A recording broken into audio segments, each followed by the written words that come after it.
On est avec Mathieu Roussel pour le programme technologie du génie civil. Oui. Présentement, c'est ça, on voit des étudiants en train de faire de l'arpentage. À quoi ça sert, ce l'arpentage? Dans le fond, si on veut pouvoir localiser des bâtiments sur un terrain, par exemple, pour arriver à avoir son positionnement exact, on doit faire des travaux de précision, donc l'arpentage. Ça nous permet de bien le localiser tant en élévation que sur un plan, par exemple. Donc, ce que vous voyez aujourd'hui, c'est on utilise la station Total et puis on travaille en équipe. Donc, c'est une des belles choses du programme de technologie de génie civil. On doit accomplir beaucoup de travaux en équipe, beaucoup de collaboration entre les équipes également. Donc, aujourd'hui, on fait un parcours qu'on appelle, c'est un peu comme essayer de trouver les bornes de propriété pour un terrain, une terre forestière de quelque façon que ce soit. Et puis, c'est un peu l'introduction à l'utilisation de cet outil-là. À partir du moment où l'étudiant maîtrise l'outil, on avance dans d'autres applications comme la localisation d'un bâtiment sur le terrain, par exemple. Donc, comme on peut voir, le travail d'arpentage, ça ne se fait pas seul. Donc, on a besoin de quelqu'un ici qui est dans le champ, qui va tenir un réflecteur pour justement aider à prendre des mesures. Donc, le travail collaboratif est vraiment de mise. Le profil d'admission, c'est le profil E. Donc, ça demande des mathématiques quand même. On parle de 30411 B ou C. Puis de la physique, oui. 51 311.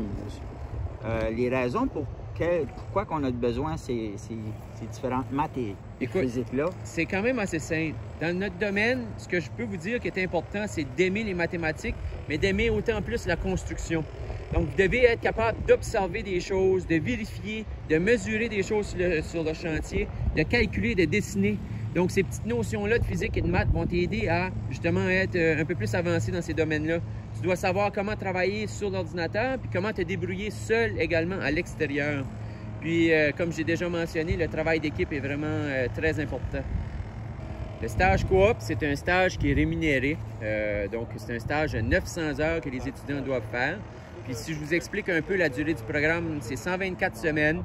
On a un stage à faire de fin juin à fin août en première année.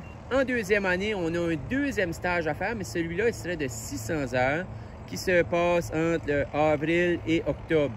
Ça permet à l'étudiant de prendre de l'expérience chez des employeurs pour essayer de se trouver un emploi futur assez facilement grâce à leur stage, justement.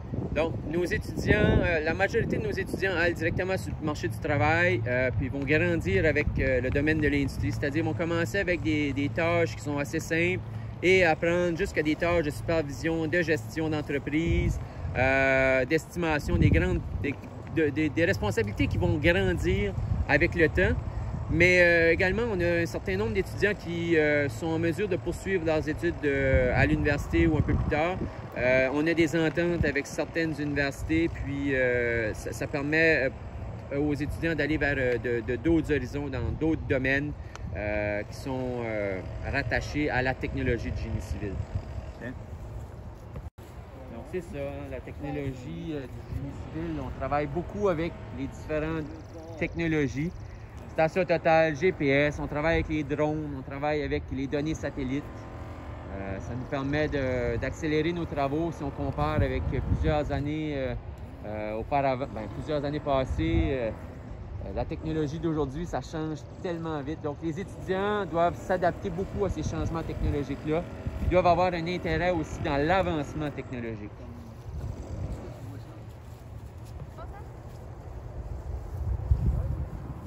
Elle implique parfois de s'ajuster. Donc là, on a une branche dans notre champ de vision. On doit la déplacer pour pouvoir prendre notre lecture. Donc, ça demande une bonne planification également. Ici, peut-être qu'on aurait pu prendre ces données-là d'un autre endroit, mais pour l'instant, c'est pas possible. Donc, ça demande une certaine précision, une exactitude. On ne peut pas avoir de doute non plus sur nos données.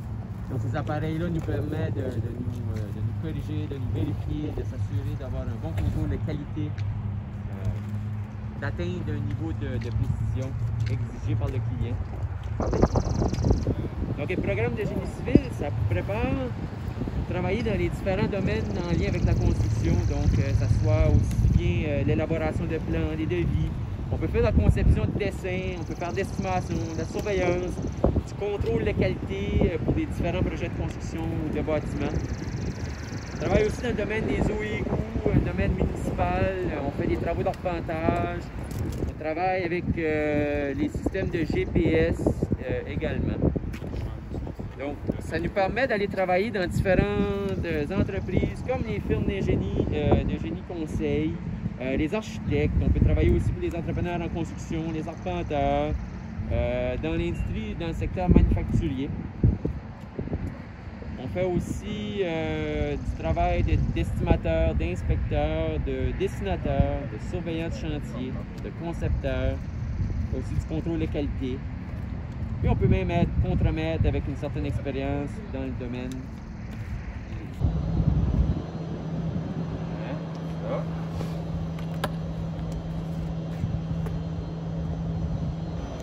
On va faire un search. Tout de suite, ça devrait tourner.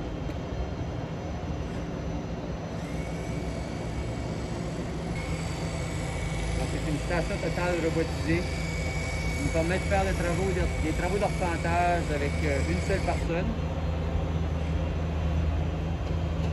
On n'a pas besoin d'opérateur pour l'instrument, c'est simplement quelqu'un qui apprend à opérer le carnet de notes électronique avec le prisme directement dans le secteur de construction. Alors, ça serait pas mal de vent, ça n'a pas de trop. Non.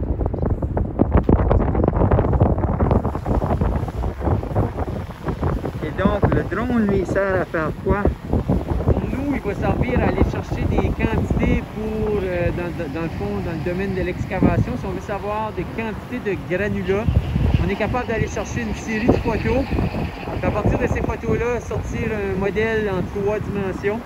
Également, il nous sert à prendre des photos pour de l'inspection ou même pour voir l'avancement des travaux sur un projet de construction. Donc là, toi, tu vois parce que le drone voit à partir de C'est ça. la manette. OK.